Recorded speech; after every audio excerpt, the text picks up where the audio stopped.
Konnichiwa! Welcome to Biwa's Japanese Kitchen. Today I'm going to take you to the Japanese supermarket tour with me.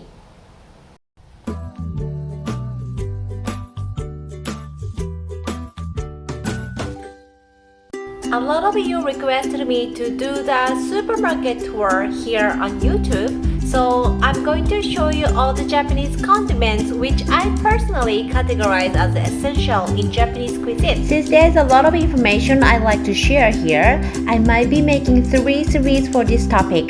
Today is the first one, which is about Japanese basic condiments. I will be talking about 6 condiments regarding each of their characteristics, what the package looks like, and how to use them. Before I start, I'd like to mention that all the information is based on my over 20 years of Japanese cooking experience, so please don't take it as a professional opinion. Without further ado, let's dive in. The first one is soy sauce. So what is soy sauce? It's made out of soybeans, barley, salt, and water. They have been fermented together. How to use soy sauce? Add saltiness and add umami flavor. I think most people overlook the rich aroma of soy sauce. Soy sauce is used not only for the saltiness but also contains lots of umami flavor. For some dishes, I add soy sauce as a finishing touch since I don't want to evaporate all the aroma from soy sauce by simmering it for long. For example, when I make fried rice, I always add soy sauce at the very end to enjoy smoked umami soy sauce flavor. Type of soy sauce.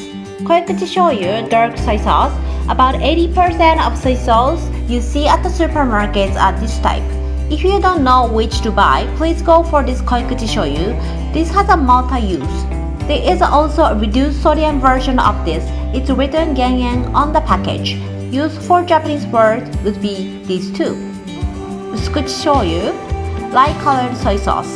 Don't be deceived with the color. It's actually saltier than dark soy sauce. Plus, the fermented term is usually shorter than dark soy sauce, so it has a less flavor.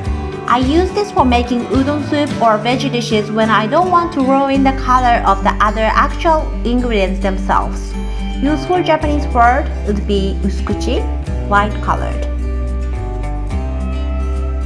Temari shoyu, temari soy sauce. This is often used as gluten-free soy sauce, but some likely contain wheat, so please check the label to see if it's gluten-free or not. It has a sweeter flavor than others.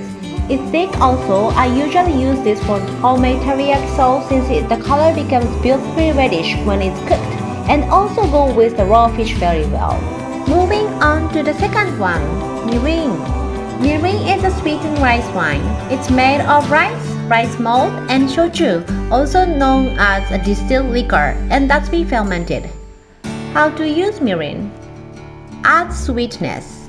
This is nothing like adding sugar, it's more deep, not too strong, and mellow, and keeps the shape of ingredients. When you simmer the ingredients for a long time, the ingredients sometimes don't hold their shape and it ends up very chunky and mushy. Mirin will prevent this from happening. Degrades the dish and reduce the excess stinky smell of meat or fish. Type of mirin. There are 2 types. Home mirin. This one contains alcohol. The sweetness is all naturally from rice itself. Make sure to evaporate the alcohol when you cook it. I use this for making nikujaga, teriyaki fish, gyudon, and lots more. Mirin fujomiryo. This one barely contains alcohol, less than 1%. This one is added syrup to resemble the taste of home mirin. It's usually cheaper, but you won't get the same flavor as home mirin has. I don't personally use this one much, but it's convenient since no need to evaporate the alcohol. Plus, it's cheaper than home mirin. This dish called nikujaga, and can you see it degrades and shiny?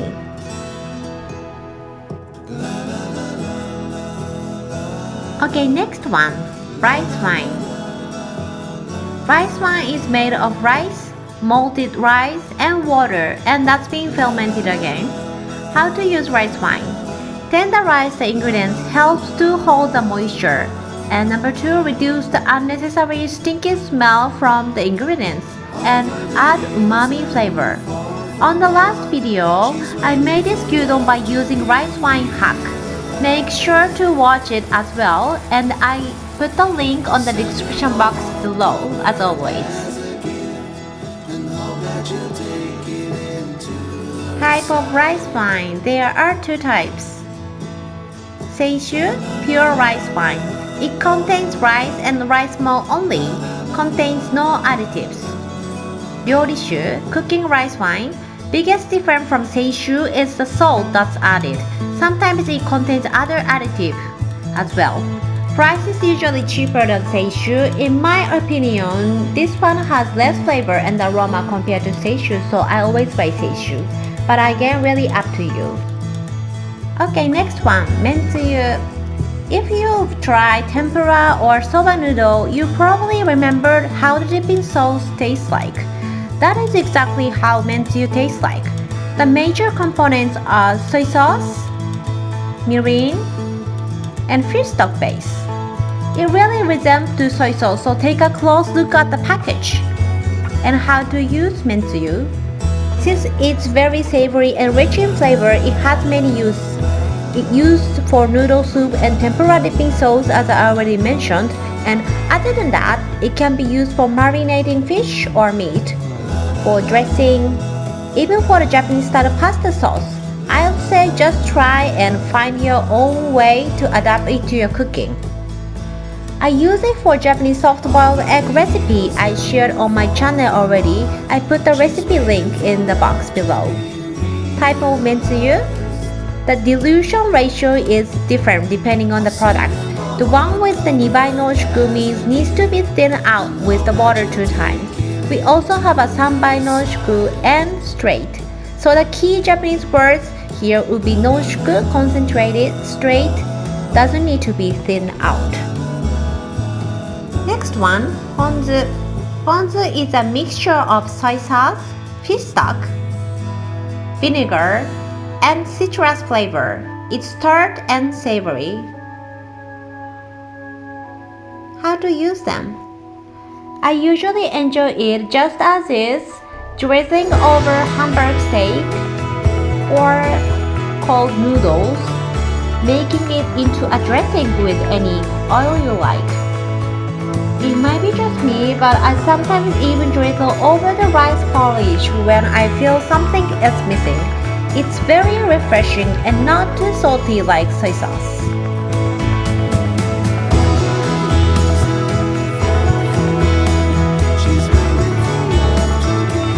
This is my favorite noodle. Type of PONZU. The tastes are slightly different depending on the brand. Some use yuzu, while others use kabosu. Some use more kombu, while others use more bonito flakes. But I think they are equally tasty, so please try it out. Finally, the last one, here comes miso. Miso is made of soybeans, rice malt, salt, and barley that's been fermented. Not all product miso paste are made from all of these. Have you noticed that differences in colors? What ingredients it contains makes a huge difference in color and taste. And how to use this? Of course, miso soup. I love miso soup. I make it almost every day with different type of vegetables. But apart from that, I use it to make a miso dressing for marinating, for veggie dipping sauce, or any kind of sauce for stir fry, and also to deepen the flavor in my beef stew. I will even make a pizza sauce with it. So it really is versatile. Type of miso. When you buy miso paste, if you don't read the label, then please go with the color.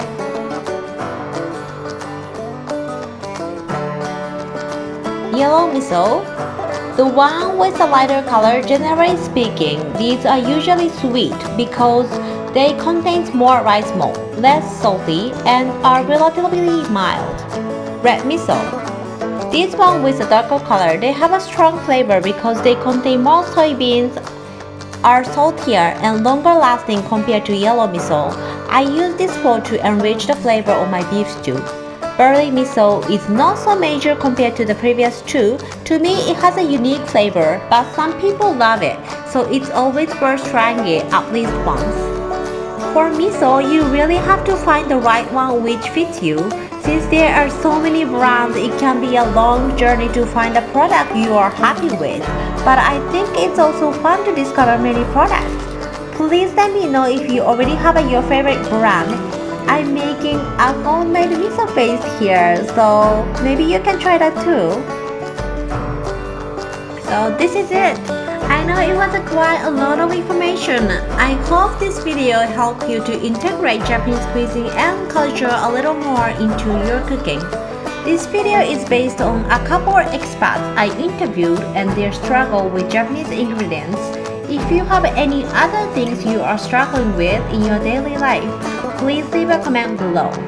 The next one is going to be about tofu, fermented food, and pantry items.